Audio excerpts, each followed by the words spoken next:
Good evening. It's been an ongoing issue in Anna for years. Homes and businesses left abandoned and falling apart. Officials say they're not only eyesores, but fire hazards as well. To Perry County now, where residents in Pinckneyville will make a historic election in April. Current Mayor Augie Kellerman will not be running for re-election. One Illinois lawmaker says he and his colleagues should take a pay cut. When it comes to school fundraisers, bake sale tables loaded with sugary goodies are out. And get this, fun runs, auctions, and sales with healthier treats are in. Beautiful weekend ahead, but fire officials already saying not to burn this weekend. It's probably a good practice if you can stay away from it. All right. Thanks, Jim. It's the first day back on the job for House lawmakers as they return from a month-long vacation from the Capitol. With the clock ticking down on committee deadline, legislators have to decide what's most important. And then the question is, will they get anything done? The main thing is we only have 1 week now because we were, not here for a month. So where we would have ordinarily had a month plus to get our bills through, we have 1 week. Frustrated after a month away from Springfield, local lawmakers say they're ready to get to work. Republican State Representative Terry Bryant says she expects to see some bills move this week.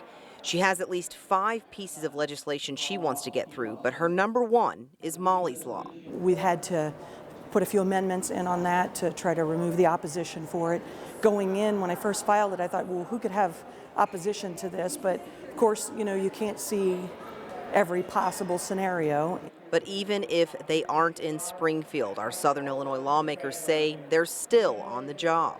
When I'm home, it's not a break because, every day I'm out talking, listening to folks, making phone calls, going to folks, homes, knocking on doors, keeping in touch with people. My biggest bill right now in Jalah, as you know, we talked about the other day, is the back pay bill for all the state employees that, that should have that money already. We shouldn't even have to take this bill to the floor. Governor Quinn should have already taken that off the table and paid these people because it's their money.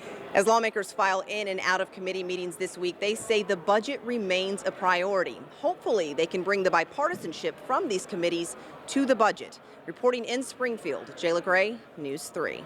They are known for holding the justice system's best-kept secrets, but the private process of grand juries could soon change. It could be next year before the FAA releases its final drone regulations. Another concern for drone use is insurance.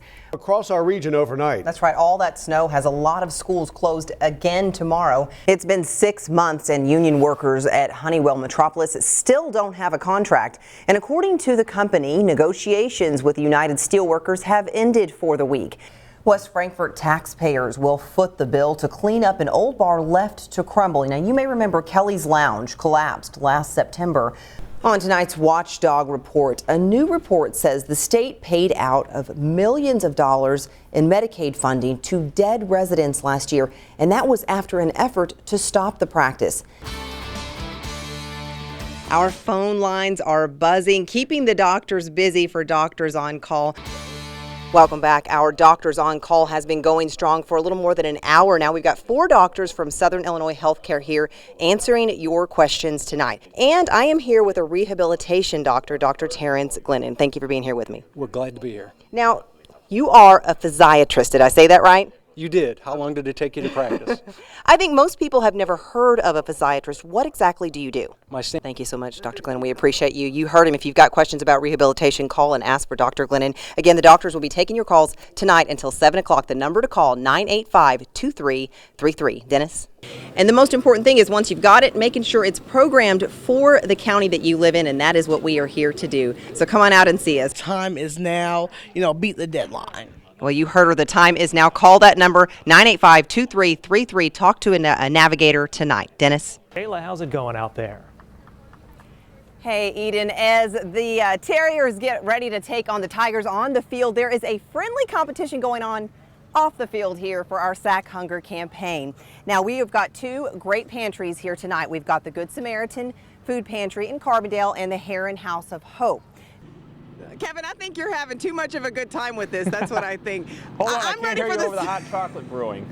Hey, you better save me a cup. I'm ready for the sun to come up, and it's starting to lighten up out here for sure. And But you know what? With temperatures ranging from a high of 5 degrees to -8 in our region, it goes without saying that it's dangerously cold outside. Frostbite, hypothermia, those things can happen in a matter of seconds. Losing weight is hard for most people, but this local woman is winning the battle of the bulge with nothing more than a healthy diet and exercise. This is what Christine Leip looks like now, but when we first met her a year ago this month, she looked much different. Difference changed the world. Home for the holidays has a whole new meaning this year for 17-year-old Jacob Mangrum. It feels really solid, you know, and it's just amazing. It's been a long road, but his years as an orphan are finally over. He's a complete, like a puzzle piece. We're complete now. Nearly a year ago, Renee and Carolyn adopted him, officially making him a Mangrum.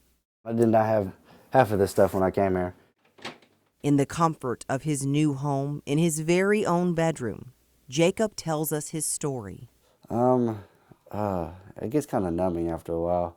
Taken away from an abusive mother at 7 years old, he ended up in a group home, then bounced around from one foster home to another. When you get kicked out of a foster home or something like that, if you have everything you own in a trash bag, you're walking out to the curb, you know what I mean? So it's basically like you are the trash being put out. Everything you own does it like nothing you own matters, you don't matter. He admits his behavior wasn't always the best and says he doesn't blame the foster families that couldn't let him stay. But it's the shuffling process that's really stuck with him.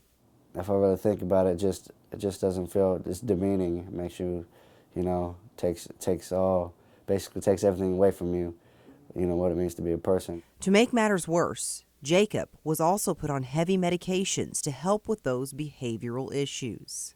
The medication just kind of took the life out of me, kind of. You know, I couldn't really feel nothing. I didn't like it. But now, there's new life shining in those eyes, no longer medicated. With his new family, Jacob is living life to the fullest, experiencing new things like his first real birthday party at 17. We're all broken, all of us, in one way or another. So I don't think that age should be a factor in whether or not someone gets love or don't get love or get security or a family. Surprisingly well-adjusted, Jacob holds no anger about his past. If it wasn't for everything I've been through, I wouldn't be able to know the things I know and be able to want to make the differences I want to make now. So I'm just happy, and everything I wanted is coming true. You know, I feel like I'm a pretty lucky person. I've had a really amazing life. One that will continue to be amazing if his moms have anything to say about it. To make his dreams come true, that's what we want to do as parents. I want to see him succeed and be everything that he could possibly be, because there is so much that he's going to show people. In Marion, Jalah Gray, News 3.